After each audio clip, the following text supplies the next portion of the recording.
How's it going, everybody? I'm Sam Lee, reading for writer Leonid and Melikhov, and welcome to Ambient review of Death Stranding, Director's Cut.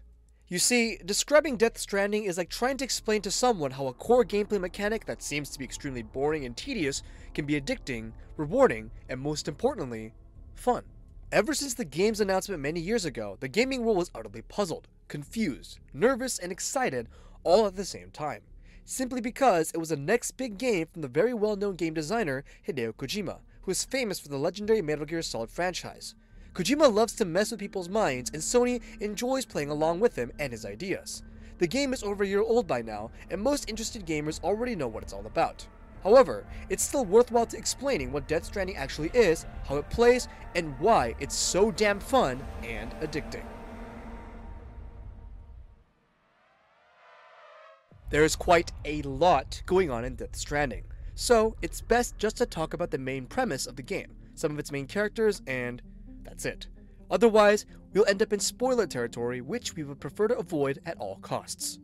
America is crumbling, and its president, Bridget Strand, is in the final stages of cancer. Her last dying wish is to reconnect everyone and rebuild every part of the USA, facility by facility and region by region.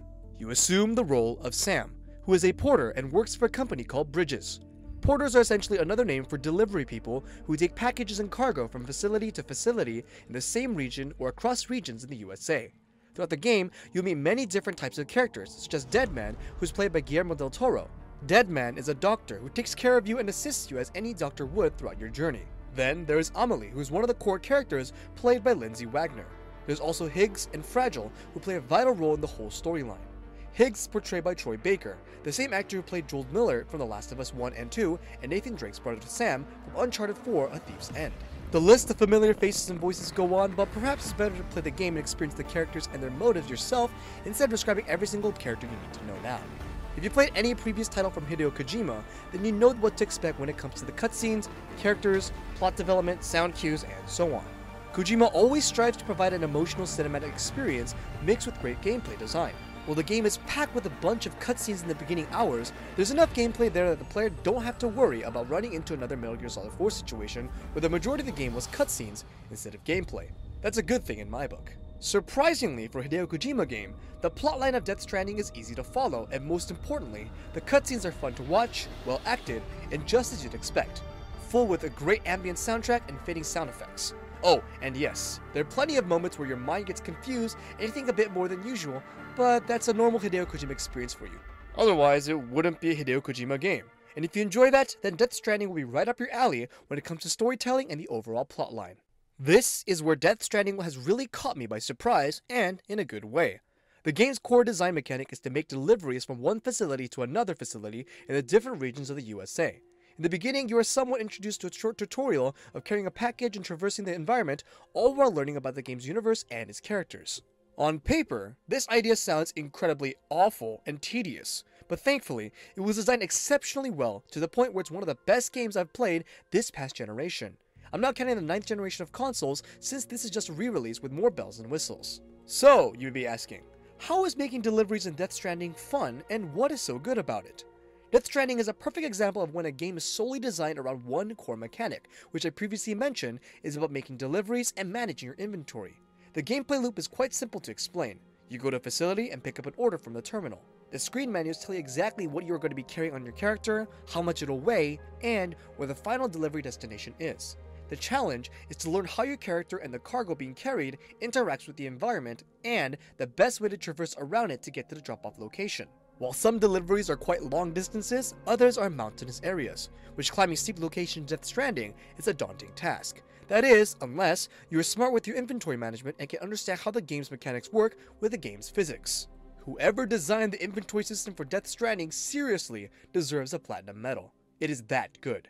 To better explain, let's take a look at this scenario. If Sam is carrying cargo on his back, but also has some items in the private terminal locker, then the system will allow you to access both of these inventories through one single menu. Essentially, this means the player does not need to go in and out of menus 24/7, and everything is accessible right then and there. For a game that heavily relies on inventory management, this is one of the smartest systems I've seen designed for a video game in a long time. This is a great example of how small mechanics and adjustments can complement the core mechanic, making the gameplay loop fun, less tedious, and fast. The player actually spends their time enjoying the game instead of twiddling with their fingers and trying to figure out where everything is in the game. Once the player turns in the cargo, Sam will receive a final score. The S rank is the best you can achieve.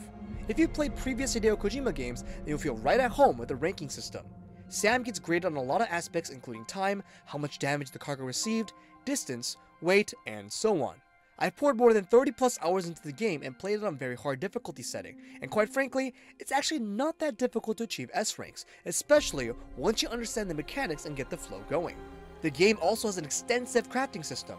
Sam is able to fabricate items using 3D printing technology at the facilities. By providing the required materials, players can craft things such as vehicles that can help with traversal and transportation, buildings that will affect gameplay in particular regions, and useful items such as repair sprays, standard weapons for human enemies called mules, and anti-BT weapons, which are used against the supernatural forces of Death Stranding.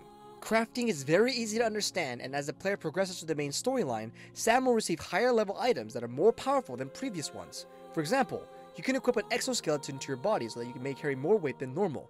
Some exoskeletons also focus on speed rather than on carrying capacity, and are both useful depending on the type of delivery order you're picking up and where you're required to go. What truly fascinates me about Death Stranding is how everything is perfectly designed for the purpose of making the deliveries easier, faster, and more complex as you progress.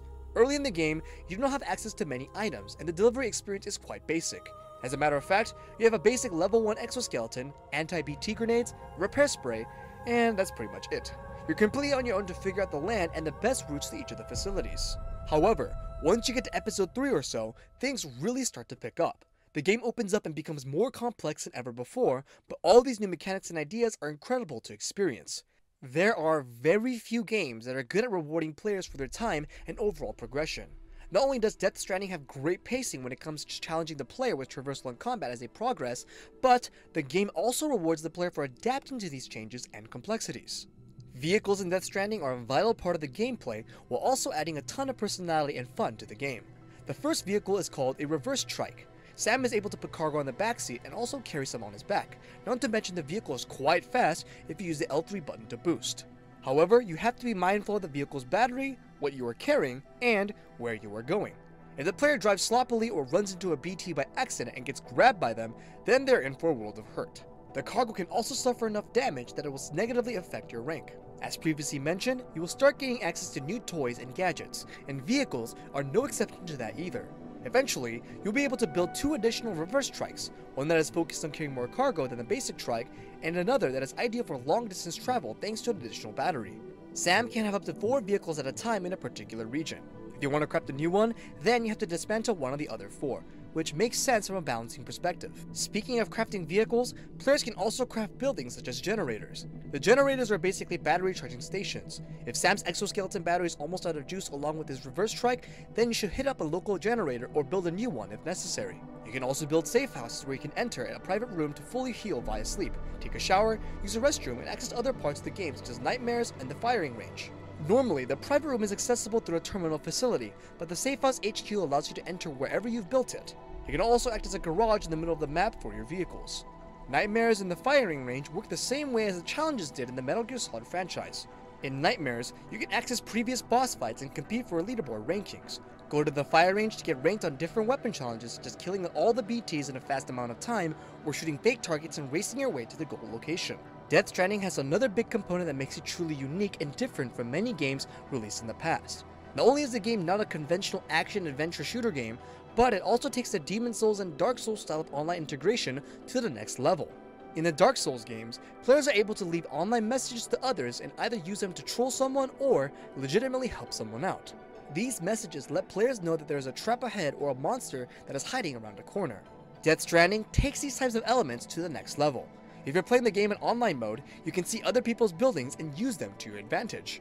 A good example of this is a generator that is placed by somebody else, or even a ladder that someone put near a cliff so other porters can easily climb up and down when they need to make a delivery in that location. Not to mention, players can even leave a like on other people's placements. When you receive likes in the game, it is quite satisfying, but also progresses your in-game porter rank, an essential component for your core character upgrades. Players can even leave their cargo in terminals and entrust other players to finish their cargo runs. That is, if they're too lazy to finish or they decide just to give up. This gives other portals an opportunity to get more points because you might be going towards that destination anyway. So why not take some extra cargo and score some more points? It's worth noting that each facility has a maximum of 5 stars that you're able to obtain. Obtaining all the stars in a facility will grant you a star symbol on your clothing. If you're able to obtain 5 stars across all the facilities in the entire game, you unlock one of the most time-consuming trophies the game has to offer. If you're going for that platinum, then be ready for dozens and dozens of hours. But hey, when the gameplay loop is this fun, it doesn't matter. During the beginning of my playthrough, I was extremely lucky to have someone leave a random reverse trike right in front of the main facilities in the start of episode 2. It was a vehicle left by another player, and I've used it for essentially 10 hours, which is something I found to be really interesting and something I've never experienced before, where a player from a different part of the world is physically affecting my gameplay in a big way. The vehicle made the deliveries a lot faster, more fun, and less daunting. Since the game is all about rebuilding America and helping each other out, the multiplayer aspect of this game suits the lore and the theme of the game extremely well, and just adds more value to the overall experience. The combat in Death Stranding is an interesting case. It's not amazing, but it's not horrible either. It gets the job done. If you're looking for a heart-pumping action game, then you probably won't find it here. Doom Eternal or something like The Last of Us 2 and God of War are far better alternatives for combat-oriented games. However, that's not what Death Stranding is trying to be, and what it does offer for combat, I would argue, is more than serviceable. Death Stranding has 2 different types of enemies, the mules and BTs, as previously mentioned, and they're unique from one another and must be tackled in a completely different manner. Mules are your standard humanoid enemies that wear yellow hazmat-looking suits and run around with long electrified sticks that act like spears. They can stun vehicles as well as Sam. Mules have 2 different types of attacks, regular melee combat and spear throws that can immobilize your vehicle if it happens to land on you. On very hard difficulty, you can take about 3 to 4 hits before Sam becomes unconscious. If your health goes to 0, the mules take away all your cargo and weapons and either dumps them into a local dump site or puts the cargo in their lockers. You're able to retrieve your stuff if you make it back to the mules camp and quickly access the locker before they get to you. Getting knocked out in this game is not that bad of a punishment as it may seem, and it's not that difficult to recover. Sam can fight the mules by spamming the attack, which is your typical 3 to 4 hit combo, until they get knocked out. Knocked out enemies can be stripped of their gear and cargo, so if you're looking for certain materials for crafting or utility gadgets, your best bet is to go and assault a mule camp. Sam also has access to different weapons, such as the mazer and bola guns for example. The mazer is just a regular weapon that zaps enemies with electricity until they get killed. Bolas wrap a strand around the enemies that can stun them for quite a while, and you can kick the stunned enemy and knock them out for good. The combat is almost like a spiritual successor to Metal Gear Solid. It has a very familiar feel to it. The other type of enemy is the BTs. BTs are essentially these weird supernatural beings that are not part of the world in Death Stranding. BTs are not as common as the mules are. They appear on what is called a BT activity site. You will know you are near a BT activity site when it starts raining and the weather gets worse and worse. Eventually, your BB, the baby in the pod, will activate and let you know where the BTs are as you walk and stealth around. BTs can be avoided if you're very careful of your surroundings and know your way around certain areas. However, if you're forced into combat, then you'll be required to use the limited HT grenades, which are special weapons that use Sam's blood as ammo. There is an item in the game called the blood bag, and if you use the grenade, it will use the blood from the bag instead of your health. Think of it like ammo that ensures that you don't accidentally kill yourself. It's an odd mechanic, but it works well and makes the gameplay and combat a bit more interesting than usual. Plus, it never seemed to get in the way of combat. If a BT spots you, then you must crouch down and hold your breath by holding the R1 button. However, holding R1 for too long will drain your stamina, and if it reaches 0, you will fall down and have all your cargo fall on the ground, or better yet, off the cliff. The BT will most likely notice you and drag you into a pool of dark goop. If you do not manage to escape, then the catcher will spawn and you have to run out of a black-filled pool to escape the catcher. If the catcher catches you, then you're done for, and Sam will respawn, not die. Sam is a character that physically is not able to die as explained through the game's lore. He is what they call a repatriate.